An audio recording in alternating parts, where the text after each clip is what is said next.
Welcome to the Hotel Buy, brought to you by Beechwood Real Estate Advisors. Explore the world of Canadian hotel investment with us. Learn about success strategies, discover how to overcome challenges, and hear from industry experts.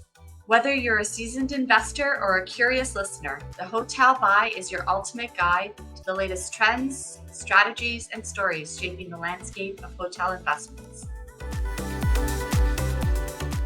Now let's start the conversation. Hi, I'm Jennifer Galatly. And I'm Sylvia Cutesy. Welcome to our show today, The Hotel Buy. We're very excited to welcome our guest, Bob Jackson with Vintage Hotels. Bob Jackson is the CEO and board director of Lais Hotel Properties Limited, which is the principal company behind Vintage Hotels. Vintage's collection of hotels includes 3 magnificent properties in Niagara-on-the-Lake, namely Prince of Wales, Pillar and Post, and Queen's Landing. The company also owns the Millcroft Inn and Spa in Caledon and Inn on the 20 in Jordan, Ontario, as well as a whole bunch of others that Bob will explain in a little bit. Bob's been in the role of CEO since 2009 and with the company since 2004 in various hotel management positions at several of Vintage properties around Niagara. Bob is currently responsible for the overall financial and operational performance of the business and their expansion plans, which include property acquisition and new development. Bob is a graduate of the University of Windsor, the Cornell Hotel School Professional Development Program, and is the recipient of an honorary Bachelor of Applied Business degree from Niagara College. He also previously served on various boards around the Niagara region and is a mentor for big brothers and big sisters of North and West Niagara. Welcome, Bob. Thanks so much for joining us today. It's great to be with you. Thank you. Great. Well, I mean, your history and your CV really is astonishing. It's remarkable. The story and history of Vintage Hotels is one that I think a lot of people are interested in hearing about. And so I thought we could just start right from the beginning, which is really what was the inspiration for Vintage Hotels to jump in, especially in the boutique space back in 1997? Sure, happy to. And yeah, the CV just shows my age among other things. But if you look back to the late '90s, when this kind of all began, the theater, the Shaw Theater, Festival Theater had been running for some time. You saw the emergence of wineries and the emergence of restaurants and all these other kinds of attractions around Niagara-on-the-Lake specifically. The one thing that didn't really exist, there was hotels, but nothing that was really in the luxury space. So that really was the impetus to start, acquiring these properties, renovating these properties, and really up until we come present day. And the first property that the company actually acquired was the Pillar and Post around '94 and '95. And this is an old canning factory, and it went through many transformations, including a massive expansion of the spa, creation of a new wing. But that was really the start to it all. The second one was Queen's Landing, which was '96, followed by the Prince of Wales, which is '97. That one probably got or made the biggest splash. It was kind of a very high price paid on a per key basis at the time, and then proceeded to close the hotel down for almost a year for a complete renovation before reopening in '99, I believe. So those 3 properties really were the core of kind of the creation, and then things kind of took off from there. Adding additional properties, Moffat Inn in '04, in '08, the Millcroft Inn and Spa, as you mentioned, up in Caledon. That was '08 until '09. Added the Parlour Inn in Stratford in 2013-14. Niagara's Finest Hotels is a group of smaller boutique hotels, also in Niagara-on-the-Lake. Harbour House, Charles Inn, Shaw Club. Those were added as a group in 2015.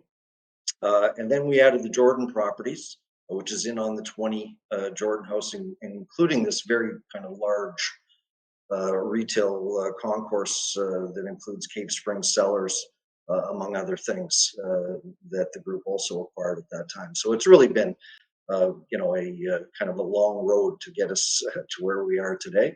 Looking forward to what's coming down the road. That's amazing, and to hear, beyond the what I guess some of the properties that you're most known for, how you've grown over the years is amazing. Seems to have always sort of concentrated around the boutique space. So, what would you say distinguishes Vintage from maybe some of the conventionally branded hotels, as it relates to both the physical property itself and the guest experience? Well, you know what? It really starts in philosophically. It's all about natural beauty, and which of course is why it kind of began here in Niagara on the Lake. We're not downtown city center hotels. There is a lot of natural beauty being on the water, wide open spaces. Certainly, the size has something to do with it. One thing you'll notice with our properties, yes, we are a brand and we maintain a certain level in terms of the quality, but every hotel is quite different. So whether you're staying at the Millcroft or the Pillar and Post or the Prince of Wales, you are going to get that real attention to quality, but they're entirely different experiences in terms of the physical plant. The rooms are all different. Prince of Wales is a hotel that's 160 odd years old, and you have Queen's Landing that's about 30 years old. So there's just uh, really, I think, something built for everyone. And we have a very high repeat clientele, and you will have some that remain very loyal to a specific hotel and won't stay anywhere else. And then we have many guests who will travel back and forth and all around. And I think the other thing, kind of aside from the physical plant, is that we one of our kind of taglines is exceptional individuals delivering exceptional experiences. And I think the size of what we are on an individual hotel space allows us to, pay attention to those really fine details. And as kind of the market evolves and people are looking for more experiential uh, travel decisions when they're booking their hotels and stays, I think we're very well suited from that from a size perspective. Yes, Bob, I think that we've seen that as well through the course of, certainly through COVID, the renaissance of sorts in the Ontario resort market, specifically people wanting a unique experience. But Vintage has been dominating that space for years. You sort of were definitely ahead of the curve. So, and not everyone is successful at it. So, what do you think is different or unique about Vintage that has given it the ability to be successful and profitable in a resort and leisure space that often people struggle in? Well, and there's a couple of things there. Number one, we diversified quite a long time ago in terms of the markets that we're in. Of course, yes, we are very heavy on the leisure side, but you'd be surprised at kind of the group corporate component to our hotels. Certainly for the larger hotels, Pillar and Post, Queen's Landing, etc.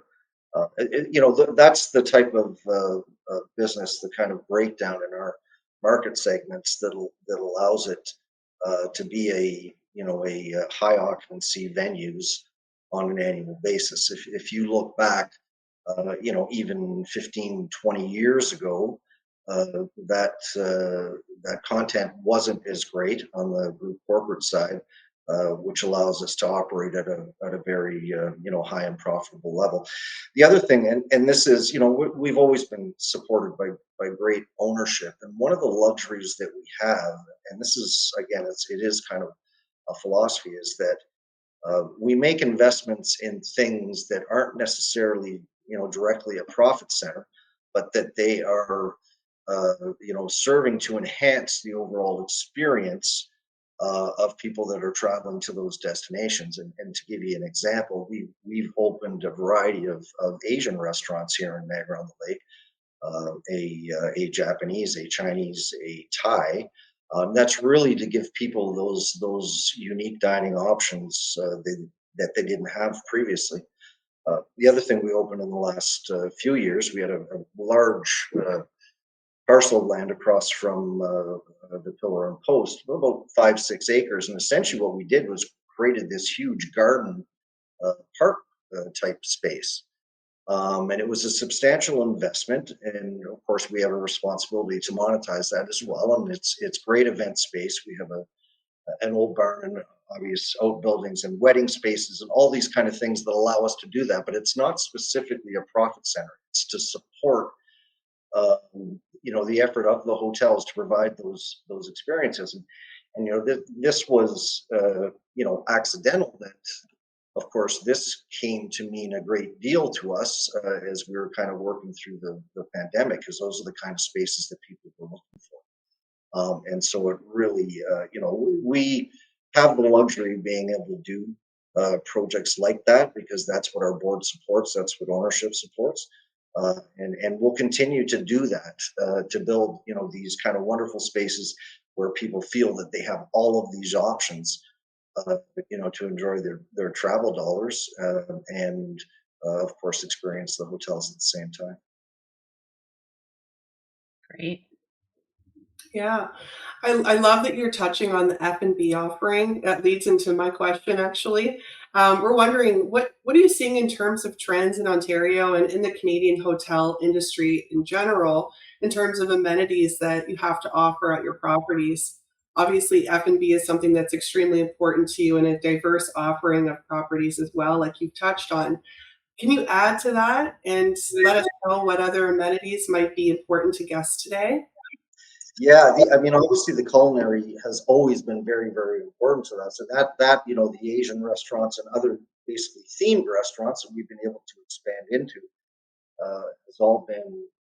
It's a great deal of fun, along with being able to kind of provide those amenities for our guests. Excuse me.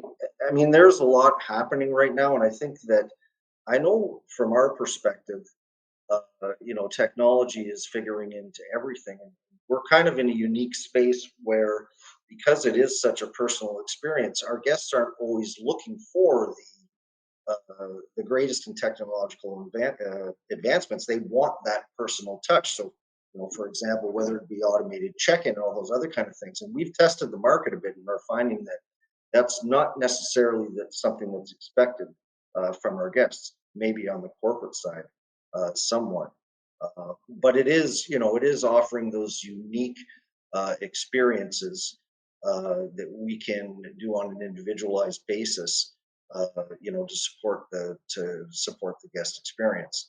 And a lot of it's culinary, a lot of it's adventure, spa. We've always been very big in the spa market. I see more attractions around water, uh, and those various things that we'll continue to pursue, because that's ultimately what people are looking for. I personally am a patron and very big fan of your spa offering at your properties, Niagara. I can attest to that. They're fantastic.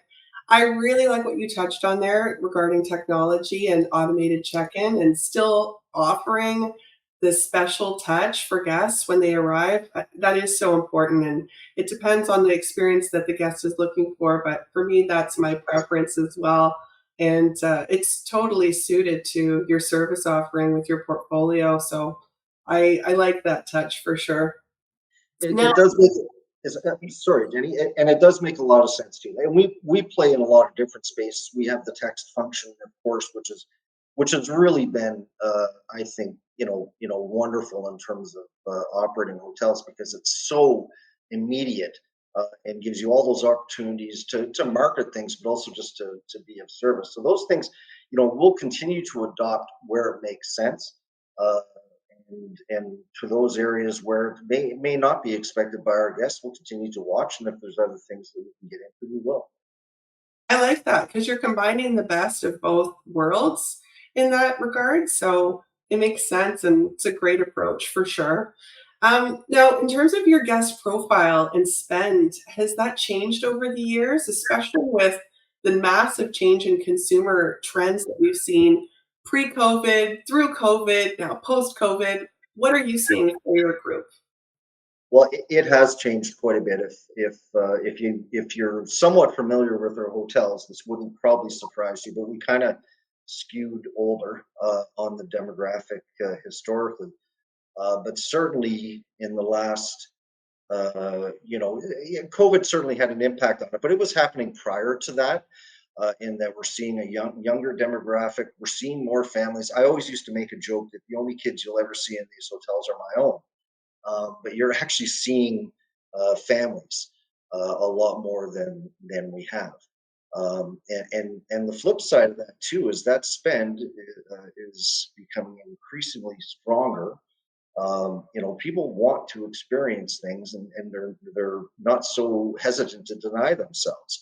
So all of these kind of I don't even want to call them peripheral because they're kind of core to what we do, but be it the spa, the dining, the winery tours, and all of those things that we do, people are more than happy to make that investment on their leisure time, and we're happy to accommodate any way we can.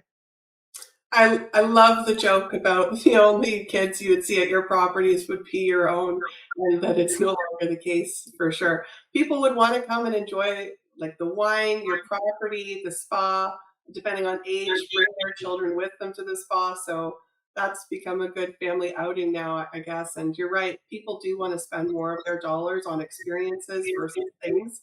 And that's the direction that we're seeing in general across our industry for sure. No doubt. Yeah. So have you had to make changes operationally over the years to meet the changing guest demands and expectations? Like we've talked about amenities, but operationally, how are you executing differently with what the guest is expecting from your property? Well, and there's a couple things I mentioned how technology can really assist in that area, and we're certainly willing to dive into that. But more so, just in terms of how you handle the whole booking process, and we, be it at the property level or through central reservations, it's kind of a concierge. We call them our kind of service first ambassadors, but people that are ready to engage guests to design that personal experience. It's really part of the core of what we do, and that's something that has really kind of transformed over the last number of years, and we see that getting even more personal as we get further down the way. Um, but operationally, it's we've, like many in the industry, and really the economy at large, we've struggled on the labor front, but we see that coming back, and but through it, I think what we've also experienced is that more of our team members become multitaskers. So we kind of redesign the way jobs are done so that you're able to, for example, get rooms done more efficiently, quicker, so that people can get in, be it a combination of front desk versus concierge service and how that interacts with the whole reservation process. I think that, jobs become a little more, or I guess a little less rigid in terms of what people's primary responsibilities are. It's kind of, we're all kind of pulling towards the same goal of servicing the guests. And, I think that's something that's really welcome in the industry, and certainly it's taken on by our team members. I think you found a good solve to a tricky problem when it comes to labor and the fluctuations in labor that we've seen and amount of people available to work. Touching on efficiencies and changing roles and streamlining things, it makes sense to solve for it that way, for sure. Yeah, No, and also investments to make, right? Like that's one of the things that guests won't see on the technology side, but there's certainly, call it back of house investments that the company can make towards improving those processes. And I'll give you an example of something that we're dealing with right now, but we're looking to undertake a production kitchen. So this would be a central kind of storage slash kitchen facility that supplies all of our F&B outlets, that does all the prep, the butchering, the whatever else. But really, the aim of it is to have the chefs be able to focus on that restaurant experience, and at the same time, kind of freeing up space at the restaurant kitchen level for them to really go deep on the creative side. And we have probably depending on location, probably 5 outlets that we'd be supplying on a daily basis. So this is where technology comes in, and all the latest and greatest kind of equipment you can find on the kitchen side that just allows you to be more efficient than we have historically. Yeah, that makes a lot of sense. And you touched on the parts of innovation and technology that you can take advantage of, and then back to your point earlier that there's just parts that technology just can't replace. The personal touch, etc. And for those tuning in just now, we are speaking with Bob Jackson with Vintage Hotels. Bob, the other part to maybe some of the trends that we're seeing in the space is around Airbnb, short-term vacation rentals. Has that impacted your properties, the Niagara region in general? How have you seen that play out for you and your operation? Well, it certainly has an impact. Niagara on the Lake specifically has always had a high number of traditional B&Bs, and of course Airbnbs that move into that space as well. I I'm of the opinion that it's less impactful on us than it is on those kind of traditional B&Bs, only because I think in general people that want the hotel experience are not booking Airbnbs. But of course, it becomes a question of overall inventory. And I know, from our perspective, we just want to see a level playing field. We all pay commercial taxes, being operating businesses and that. So there's a bit of different rules on that side that I don't think every community has quite figured out yet. Some are in front of others. But from a traditional sense, I don't think we're directly competing with them, other than kind of that draw on the overall inventory of a destination. And are you seeing any other disruptors in the space that you guys are paying attention to? Well, we already kind of touched on certainly that the labor space, the labor environment has been a big factor, although settling down a bit. The other side of it too, this is something certainly related to the pandemic, is how the corporate business is reacting to the whole thing, and the virtual versus live meetings. Um, excuse me. We have not seen, although our overall rebound has been quite strong, very robust. The corporate side of the business is a little bit fickle still. I don't think that we quite figured it out, and I think industry has to figure it out as well. But we are certainly seeing a migration towards kind of hybrid, in-person versus online meetings. And we're good with that. We're certainly well equipped to deal with that part of it too, and hopefully that market starts settling down over the next year or two. We suspect that it will. But that's one of those big disruptors to it, is just how the industry in general settles down with that segment of the business. Right. Yeah, we are starting to see similar trends, with other properties, other operators, where the smaller groups, it's the meetings and groups are coming back, but maybe it looks a little different. It's all about adaptability and finding ways to just continue to cater to your guests. So I'm sure Vintage is all over it. Yeah, and we have to be. And we sell vertically, meaning that it's all very industry specific. Be it pharmaceutical, financial, manufacturing, etc. And so, part of that design is to be really kind of plugged into specific industries and understanding what their needs are, and hopefully that puts us in a good position. Once those kind of objectives and hybrids, meetings, etc., start to settle down a little bit. Makes sense. Hmm.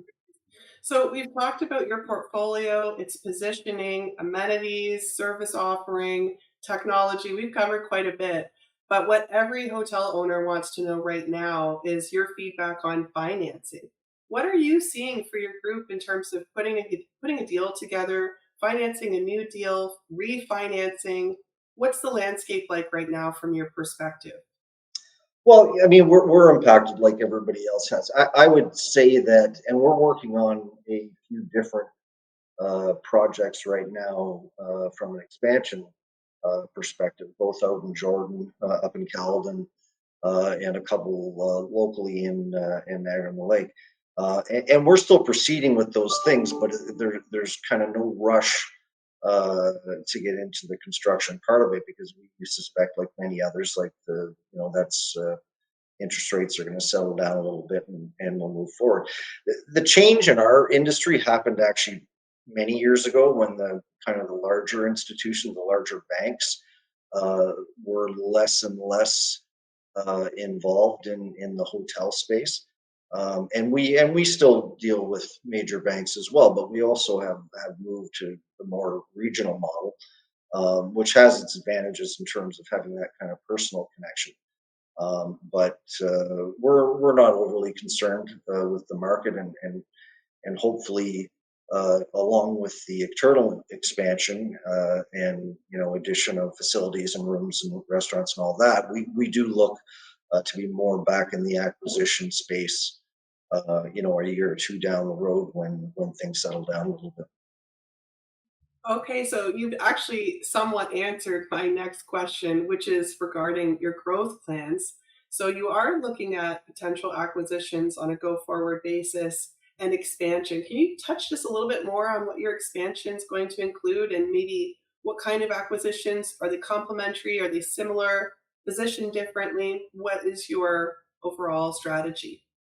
Well, last one first. We geographically, we tend to look at things that are going to provide the greatest synergies to our group. So location-wise, it makes more sense if we can be in clusters, as we kind of have with Stratford, Caledon, and if we could create a little triangle up there. Of course, it has to fit with what we do. But from an expansion standpoint, that all makes a great deal of sense. Internally, we're needing, and it's a kind of a good position to be in terms of expanding our room complement, which we'll do both in Jordan and Millcroft, and that's really been pushed by demand. We're running, especially at the Millcroft, very high occupancy levels that really warranted an expansion of some kind. Same with Jordan. We actually have I would call an overabundance of meeting space out there, and not the bedrooms to support it. And Jordan and Lincoln Township in general is kind of underserved on the hotel room side. So we certainly see an opportunity to move in on that one as well. But we're always open to opportunities. Things right now are a little bit quieter than we would normally see that, but we expect that to correct itself. Hopefully short order, but certainly the next year or two. Great. We think the same, Bob, that there'll be continued opportunities coming this year and into next. So stay tuned for all of that. And we're very much looking forward to seeing what Vintage does next. All the best to you and your team for a successful year ahead. And really appreciate your time today. I think people have learned a lot, and certainly we have. So thank you so much for your time. Oh, it's been great to be with you. Thank you very much. To learn more about the Hotel Buy and Beechwood Real Estate Advisors, please visit beechwoodadvisory.com. That's BEECHWOOD advisory.com.